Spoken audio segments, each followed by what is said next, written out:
What's up guys, it's Mike, back with another video. Today's a how-to, a demonstration tutorial on how to use Snapseed. It's my favorite mobile photography editing app. I use it for almost every picture that I take and share, so if you're connected to me on Facebook or Twitter or Google Plus already, you might have seen some of these photos.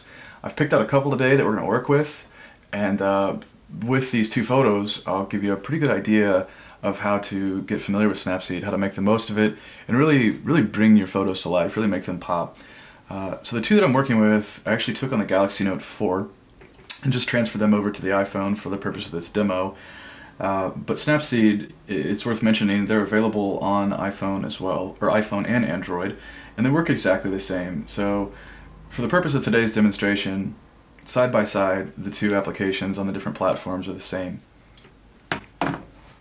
So we'll start with this photo. It's one that I took yesterday, and we'll go through these tools. The menu bar here on the side, I don't use most of them. In fact, the majority of the work that I do is in this tune image option, and then I use details quite a bit.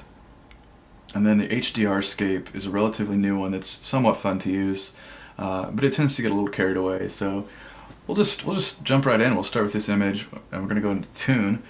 And you'll notice that the screen is devoid of all your controls. You find those by sliding your finger up on the display to activate the different controls. So here we have brightness, ambience, contrast, saturation, shadows, and warmth. And depending on what we want to adjust, we'll let go of the display of the screen on the right one. So we're going to start with ambience. That's almost always the first place that I go. And then to adjust the individual values, you'll see that ambience is at 0. To adjust that, we're going to slide to the right in an increasing fashion. And as you slide, the value grows and the picture changes in real time to display the changes that you're making. So we'll get it back down to 0, and I'll slide up really quickly so you can get a feel for the changes that ambience makes. There's no technical explanation behind the exact settings of what is changing, but just by looking, it appears to me that it's decreasing contrast, adding some brightness and some saturation, and maybe a few other things. One thing that you have to be careful of with ambience, although it's a great feature, it's a great setting, and it does a lot of things, is that you end up with these halo glowy looks around the edges of different things. So in our case, leaves and branches. You'll notice the difference in the color between the water and then the water around the edges. There's that halo, and that's not desirable in any image. You don't want to be having halos there.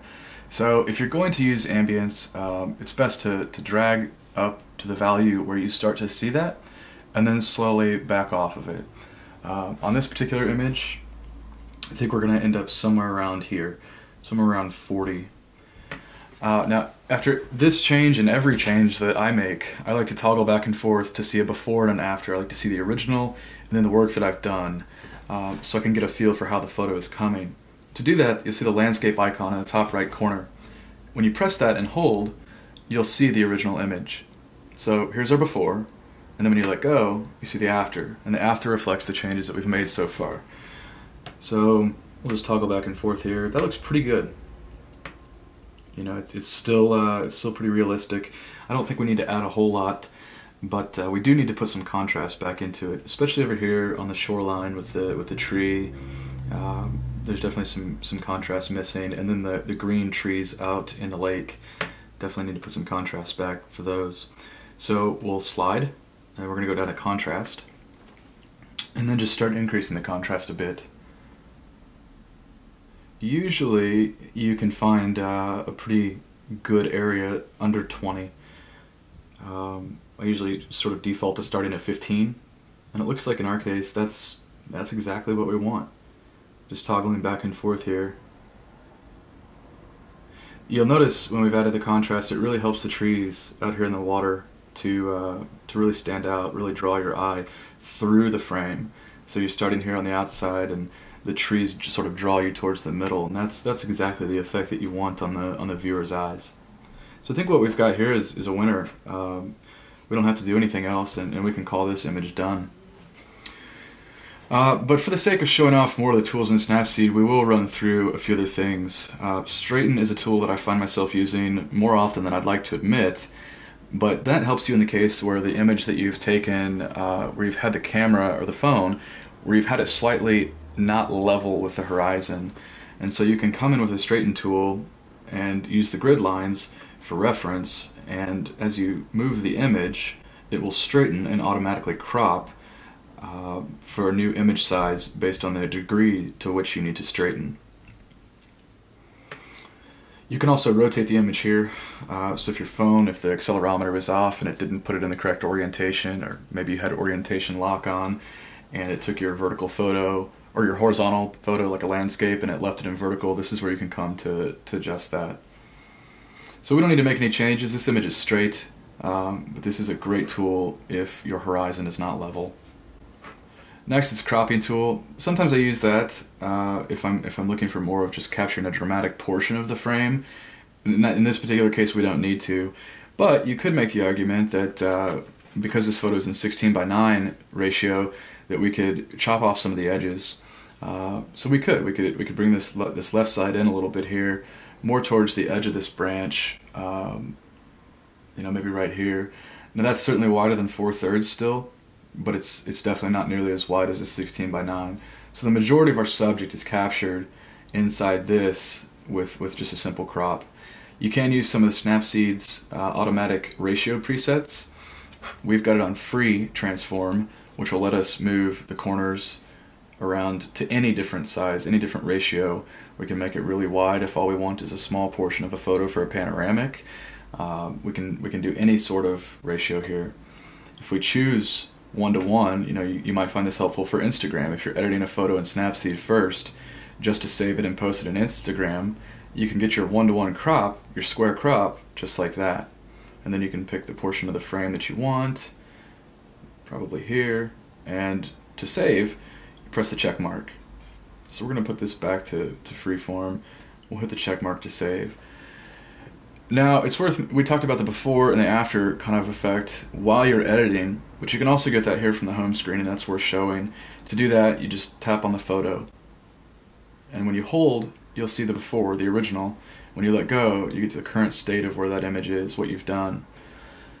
Details is the other one that I use often, and this is for settings, or sorry, this is for sharpness, and they have another setting in here called structure. I haven't quite figured out how to technically define what structure does, but it definitely adds a lot more detail, really defines the edges of things more. So out here in the water, for example, when we put more structure in, you'll definitely see an increase in the rigidity, the kind of hard look of the water on the edges and where the tide is. Best to not get too carried away with that, because you'll start to lose details in the fine places that you want them, and you'll start to add a lot more sharpness detail, and that by itself isn't appealing. Usually somewhere between 15 and 20 plus is good, is acceptable. And then we can swipe down here and get sharpening, and it's the same story here. You don't want to over sharpen, but we could probably go to 20. We'll do a quick preview before and after. Yeah, I think that's nice. I think that's nice.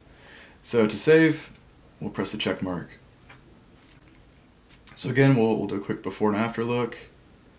Yeah, it's really coming along. In all my photos, my real goal is just to enhance what it was that the camera captured, because a camera only, especially in mobile phones where the sensor is so small, it only captures 2 to 4 stops of light, whereas the naked eye, the human eye, can see roughly 13 stops of light. And so I want to make the photo more realistic to what I saw while I was here. I don't want to overdo it. I don't want to overblow all the colors and the saturation, and you know, just make it look completely fake. So that's why you want to use these tools in moderation. We'll just keep going down the list. Black and white is next. There's a ton of different customizability in a black and white photo. You can tap here on the presets button, and you'll get some of them. Contrast here, you can see that really makes the blacks stand out from the whites. Bright, which seems to decrease the contrast just a little and add more brightness. Dark, it does what the name implies. Film has sort of a defined, sharp look to it. And then darkened sky. I don't notice that it really darkens the sky in this photo. Maybe it brings out the clouds a little bit, but it completely flattens the image. You have no real perception of depth here. But so we'll put it at neutral, and then the other thing that you can change is the highlight color. And so when it's at neutral and you're adjusting, this is the effect that you get. But if you change this to, let's say, greens, green becomes the dominant black. And now, so when you slide, you're adjusting for the greens.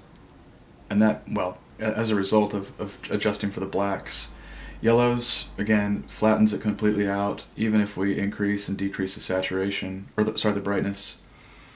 So you can play with these. I'm not a big black and white photographer, so I don't have a whole lot more to add here. If you find something that you like, great. That's the fun thing about Snapseed, is just getting in here and playing with it. On every tool, you can slide up and down like this to see the different things that you can adjust. If you want to put more grain into it, you can do that. If you want to add some contrast, you can certainly do that too. So we'll go ahead and back out without saving the changes. Some of these that are next, vintage, drama, grunge, these are just some fun extra settings. I never use them. We'll hop in here to drama real quick.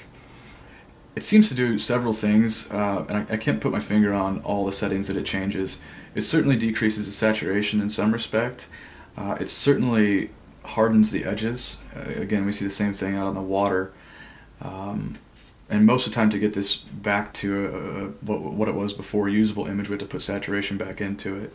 So if we now click the before, and there's the after, you can see that it's added, that halo that we talked about around the tree, around the leaves here. Definitely not desirable. There's nothing that is appealing about what that image looks like now. So it'll vary depending on the photo. You may have some that just look fantastic there. HDR Escape I like quite a bit, not that much. So this is a filter, and you can adjust the strength of the filter to get a different amount of effect. And again, when you slide up and down here, you want it on filter strength. And then I usually bring this all the way down to 0, and I check before and after to make sure it's the same.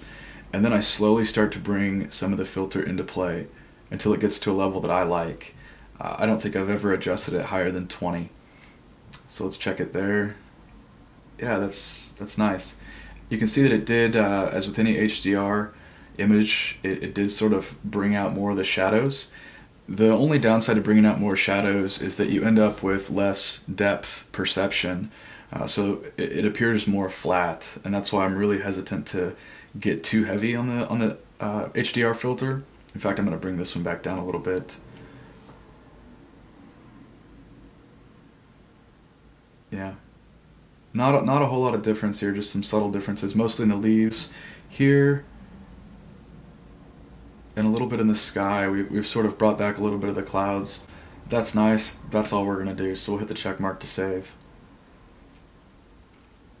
As far as the rest of these tools, they're probably things that you'd only use occasionally. Tilt shift is sort of fun. You have different tools for tilt shift. You have the linear, which will do everything based on a line, and you have elliptical, which will do everything based on a circle. So you can set a circular area by pinching and zooming to shape that circle. And just like with tilt shift, everything within the circle will remain in focus, and everything out of the circle will have a bokeh, a blurred look to it. This isn't the effect that I'm going for with this image, really at all, so we're not going to carry on too far. But that at least gives you an idea of how that tool works. Everything in Snapseed is based around the up and down for selection of your tools, and the right and left for the adjustment of those individual tools. Alright, so here we go with the second image. This is also another one I took yesterday. It was also taken with the Galaxy Note 4. So this is a 16 megapixel JPEG image. We've got a lot of pixels here to work with, and I'm really excited about this one. So we'll start the same way as we do with any, or the same way I do with any other, and go into the Tune Image section.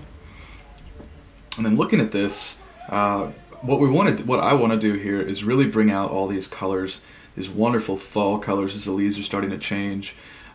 So where we're going to start is with ambience, and so we'll bring that one up, and then we'll just slowly start to increase the value there, and then we'll toggle back and forth. This is starting to look really nice. I'm really excited about this one. So we'll put some contrast into it to help some of those darks be a little bit darker and the lights a little lighter. Look at that just come alive. So we're at plus 20, I think that'll be enough. And just look at the difference. It doesn't look hazy originally, but when you look at it in comparison, once we've added some contrast, it looks like the original was pretty hazy. That's a telltale sign of smartphone images, is that they're always underexposed, or not underexposed, but they always have not enough contrast. So I think we've fixed that quite nice there. I do want to increase the saturation on this particular image because I want to pull everything out of those colors as I can without making it look unnatural. So we are going to put some saturation in this one. That might almost be too much. Doesn't take a lot, but look at the difference here already. There's our before, and there's our after. So it's really started to come alive. The shadow setting is one that I like quite a lot, but I don't think it's going to really apply here, and I didn't pick a photo that would be a good demonstration for that. But when you increase the shadows value, just as the name would imply, you start to bring out a lot more of the light in the underexposed and the darker areas that are shadowy. I tend to like shadows because they help add depth. As you're looking down in this creek, for example, it's darker. As you're looking over on the left side with the trees over here, it's darker because not as much sun is reaching that portion. And that's realistic, and that's what we want. So we'll toggle back and forth between our before and after real quick. I'd say that's exactly what we want.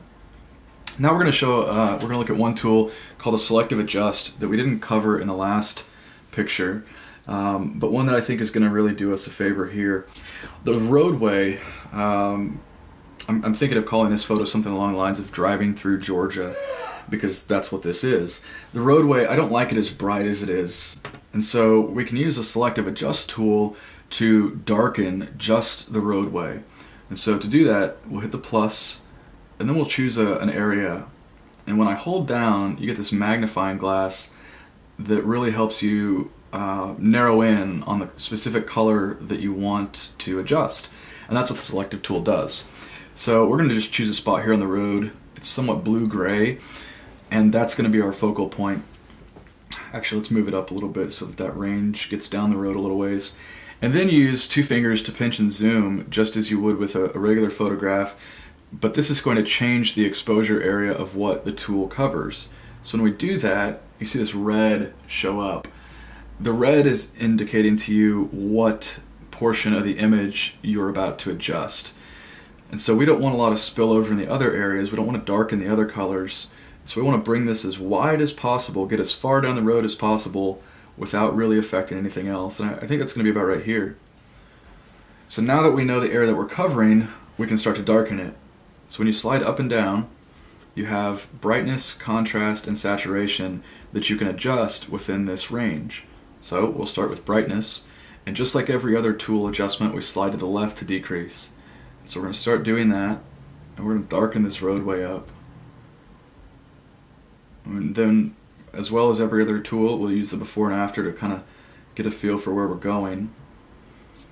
And see, that one benefit to doing that with the road is it already makes that yellow line stand out a little bit more, which I like. We'll go ahead and adjust the contrast. We'll go up a little bit because that will also darken those tones. So we'll bring it up on the contrast side. Let's get to about 20, and then we'll check before and after. And look at the difference that just decreasing the brightness and adding some contrast is done already. Now, it didn't get too far down the road, not as far as I would have liked, so we can grab the tool centerpiece and we can move it while keeping the same settings. So if we put it there, now let's check it again. Before, after, before, after. And that's really getting us somewhere. So I think I'm going to do some more. Let's decrease the brightness even more.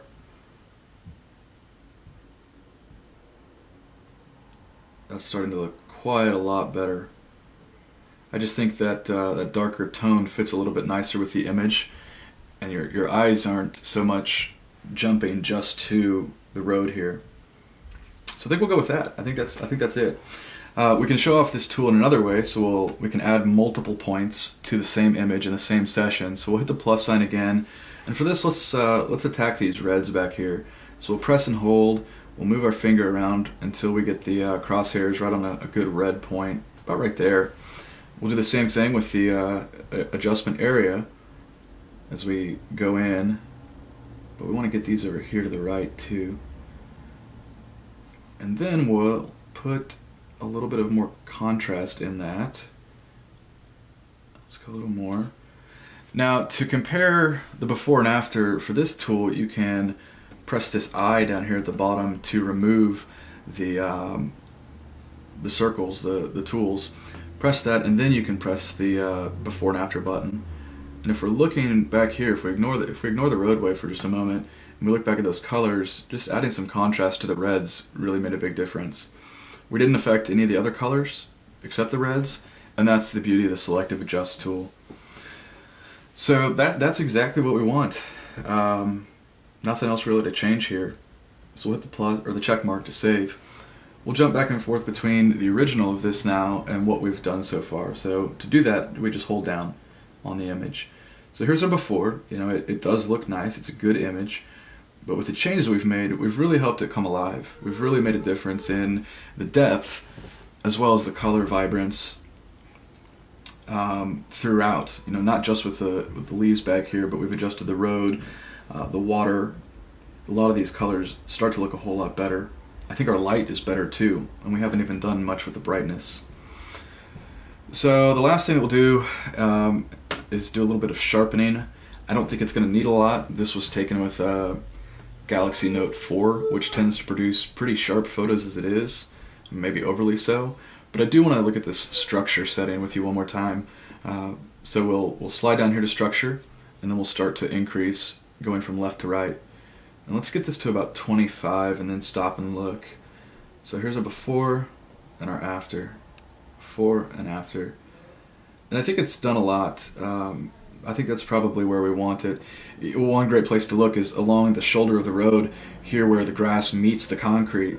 If you look at the before, you can see that very defined, but in the after, there just tends to be a lot more differentiation between the two. It seems like it's a more solid line.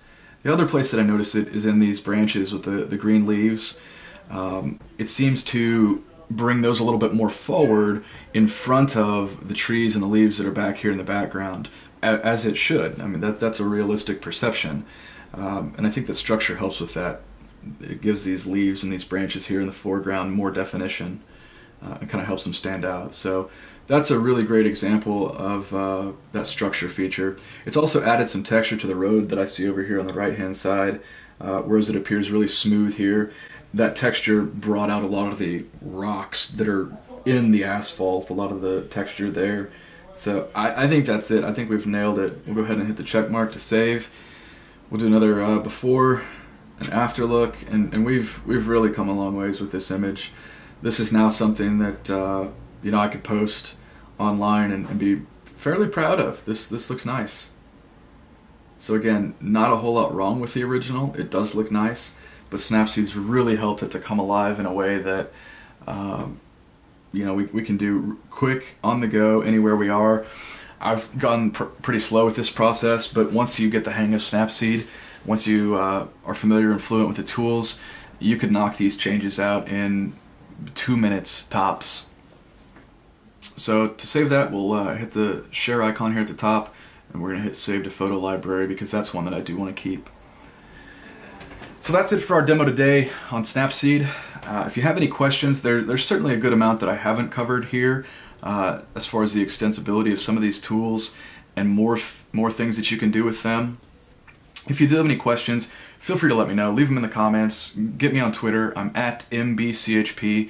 I'd love to help. I'd love to see the work that you're coming up with. Love to see the results that you get. If you'd like some constructive criticism, some feedback on the work that you've already done, please share that with me as well. I'd love to help. So until the next video, that's all I've got for today. Peace.